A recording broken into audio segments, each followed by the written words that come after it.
It's time to take command with former NFL tight end Logan Paulsen and former Commanders beat reporter Craig Hoffman. Take 5 is the 5-minute edition of Take Command. He's Logan Paulsen. I am Craig Hoffman. And Logan, it's the bye week. So normally on Thursdays we do the story time of the opponent. There's no opponent. So story time for the bye week. Like, what's it like as a player in the NFL? Because you're so in it. You're so in face of the grindstone. And then do you unwind? Do you self-scout? Do you do different players do different stuff? What's it like for a player on a bye week? I mean, it's, for me, I was a guy that liked being in the grind. I liked football. I liked practice. I liked working out. I liked all that stuff. And I liked that it was so absolute. There was nothing to distract me from what's going on. And that probably sounds crazy, but that was my process, And so going on a bye week, I found at times could be unfocusing. And I didn't like that. I didn't like that it took me away from this thing that I was super dialed in. And I felt like coming back, it was a little bit hard to get into the rhythm of things. It was kind of like you're in this really laborious, very challenging portion of your life that requires this tremendous focus. And then when you go away, you're like, oh yeah, this is what life feels like. And it kind of made you, for lack of a better word, made you soft. And then coming back, you kind of had to recallous your mind to this thing. So I didn't always love the bye week or when they fell because of how I was playing at the time or whatever. But sometimes if you were playing like crap, it's like, let me get away and reset, refocus my grind. Yeah, but I do think that getting away at some points in the season is tremendously valuable because you don't realize how stressed and obsessed and all these different things that you are. So getting away, spending some time with family, going on a little trip is awesome, and so obviously there's times where it's much needed. It just depends on where that falls, how you're playing, and how the season's going. Was there ever any time that you were kind of in it and you just, I don't want to say punted on the bye week because you're not really allowed in the facility. It's not like you could go to practice. It's not like there's an optional practice for you to go to, but that you were just hey, I'm gonna stay focused. I'm gonna spend my days very structured. I'm gonna work out. I'm gonna do this. I'm not gonna try. I'm gonna do everything I can not to break my rhythm because I'm playing well.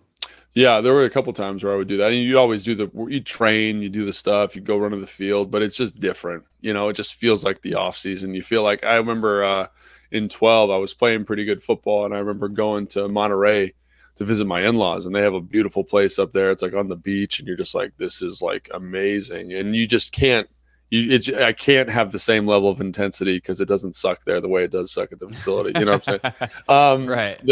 But I also will say there was a couple times where I had to be at the facility. I had an injury. In 13, I tore my MCL.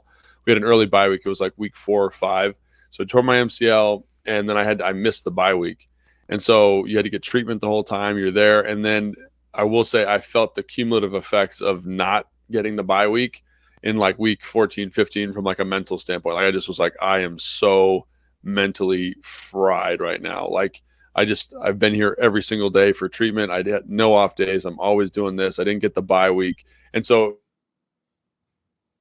if there are times where you want to skip it or you think you don't need it, it always comes back to haunt you if you don't take advantage of it and kind of decompress and get away. It's interesting you say that in terms of the timing too. I remember talking to Lorenzo Alexander about this when he was in Buffalo, and this is still old schedule. 1, there's 16 games. 2, there's 4 preseason games, and there's no bye basically before the season. Right. You kind of went straight into it, and he actually liked not a super early bye. You don't want the first one for sure. Right. But he didn't mind a week 6, week 7 bye. No. Because you're going, people think of that as oh, you've only been going for 4 or 5 weeks. And it's no, if your bye is week 6, that's mid-October and you've been going nonstop since late July. Right. Training camp is such a grind that the timing of that bye being a little early and then leaving yourself maybe a little bit more than half the season to go can often be really good. Obviously, it depends on how many Thursday nighters. Do you have another mini bye in there? Whatever do you have? But now I'd be curious to know what guys think too with this new schedule, because you have that break where you can get off your feet and kind of reset and refocus before the regular season. Then you get in, get to work, and go. I would still think middle of the season's probably ideal. Did you ever have were you ever one of the last ones like these guys are dealing with this week? So I thought I was, but I think I was talking to Fletch and Tana the other day, and I was like, "Did we have a late one in 13?" But that was the year that I missed the bye because I was on. You know what I'm saying? Because I was Yeah. hurt. So it felt like we had like a crazy late bye. No, I've never been a part of a late bye like that, but I'm sure these guys are begging, are itching to get out of here for a little bit, especially with how the season's been going. Like, take a little breather, spend time with family, go on a little trip, whatever it is, because it can be very, very challenging, especially when things aren't going well, to want to be in the building. So. And for a lot of these guys, it's them 4 games, come back, fight for your life in the NFL, and that's just the reality of what an NFL roster is on every team, but especially when that's all you have to play for. So we'll see how that goes. All right, we got all kinds of cool stuff planned for the bye, more extensive film breakdowns, kind of looking at some bigger picture stuff. So make sure that you are subscribed to Take Command wherever you get your pods, and we will see you tomorrow for a full episode. Thanks for watching this clip of Take Command. First, why don't you like it? It lets other people know that it was good, and then they should watch it too. And Logan, we have a new exclusive home for full episodes. We do. 1067 The Fans YouTube page. Go check it out and please subscribe. Yeah, do what Logan said. Do it. Very, very smart.